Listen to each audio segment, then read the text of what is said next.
تحریک ملی بظاہر جس کا نام دنیا میں کوئی نہیں جانتا تھا، اور دیکھتے ہی دیکھتے اللہ کریم نے اس اخلاص کی برکت سے ایسی ترقی دی کہ پہلے کراچی کے مختلف علاقوں کا دورہ کیا گیا، کہیں ویلکم کیا گیا، کہیں دل توڑا گیا، ہر عمر کے لوگ قریب آنے لگے، ہر طبقے کے لوگ قریب آنے لگے۔ یہ پیغام کراچی سے باہر نکلا اور پھر حیدرآباد اور چلتے چلتے پاکستان کے دیگر شہروں میں پھیلتا چلا گیا۔ سبحان اللہ، بیانات شروع ہوئے، اجتماعات شروع ہوئے، اور اب کچھ عرصے کے بعد ضرورت پڑی کہ قرآن پاک پڑھانے کے لیے مدرسے بنائے جائیں، تو اس تحریک نے مدرسۃ المدینہ بنانا شروع کیے، اور آگے چلے تو علماء کی ضرورت محسوس ہوئی، جامعۃ المدینہ کا قیام عمل میں لایا گیا جس کے ذریعے علماء بنائے جائیں۔ اللہ پاک نے ایسی برکت ڈالی کہ پھر پاکستان سے باہر بات نکلی اور دیگر ملکوں میں یہ پیغام قبول کیا جانے لگا۔ کون سا طبقہ تھا، کون سی قوم تھی، کس رنگ و نسل کے مسلمان تھے، ہر طرف اس پیغام کو بڑی محبت کے ساتھ قبول کیا گیا۔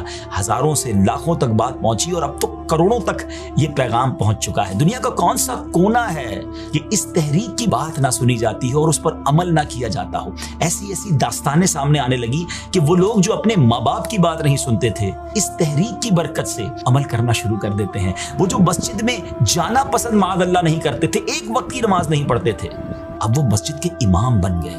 ایسا بھی ہوا کہ اس تحریک کی برکت سے جیلوں کے اندر جو مجرمین گئے تھے، جب وہ جیل سے باہر آتے ہیں تو وہ با امامہ اور چہرے پر داڑھی اور سنتوں کے مبلغ بنتے نظر آتے ہیں۔ ایک ریولوشن آنے لگا، ایک انقلاب آنے لگا۔ ہر شخص کی زبان پر یہ بات تھی کہ کمال ہو گیا، یہ اتنا بڑا ریولوشن تو پہلے کبھی دیکھا نہیں تھا۔ اور ناظرین، یہ اتنی بڑی جو تبدیلی ہے یہ کوئی 100-200 سال میں نہیں، یہ صرف 40 سال کے عرصے میں آئی۔ اور سبحان اللہ، جب کسی تنظیم کا گول کلیئر ہو، مقصد واضح ہو، تو پھر اس کی طرف بڑھنا آسان ہوتا ہے۔ مقصد ایک ہی تھا کہ مجھے اپنی اور ساری دنیا کے لوگوں کی اصلاح کی کوشش کرنی ہے۔ کمال کی بات یہ ہے کہ اس تحریک میں اپنی اصلاح کی بات پہلے کی جاتی ہے۔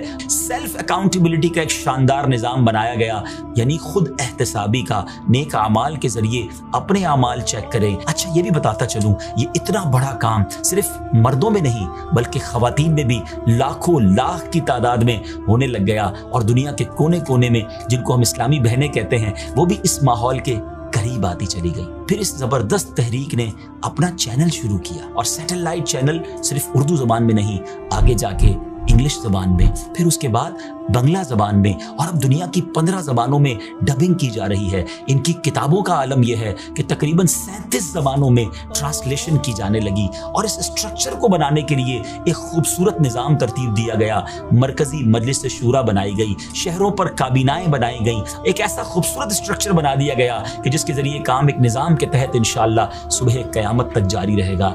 جی ہاں، 40 سال کے عرصے میں دنیا میں ایک عجب انقلاب برپا کرنے والی، سنتوں کا پیغام دنیا بھر میں عام کرنے والی، عشق رسول کروڑوں دلوں میں پیدا کرنے والی کوئی اور نہیں، ہم سب کے دلوں کی دھڑکن دعوت اسلامی ہے۔ اللہ کی نعمت ہے یہ دعوت اسلامی، آقا کی عنایت ہے یہ دعوت اسلامی، اللہ کی نعمت ہے یہ دعوت اسلامی، آقا کی عنایت ہے یہ دعوت اسلامی۔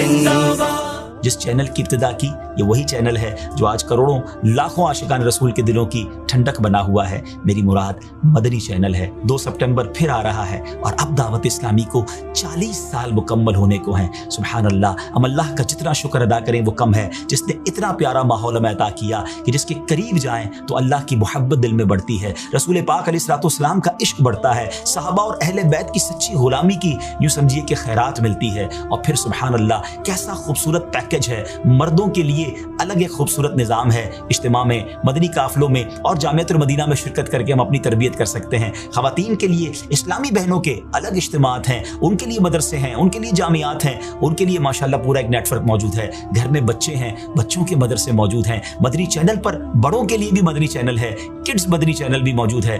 کیا کچھ ہے جو دعوت اسلامی نے ہمیں نہیں دیا؟ پھر ہم کیوں نہ اس بار یوم دعوت اسلامی پر بھرپور خوشیاں منائیں، اللہ کا شکر ادا کریں اور دل سے کہیں شکریہ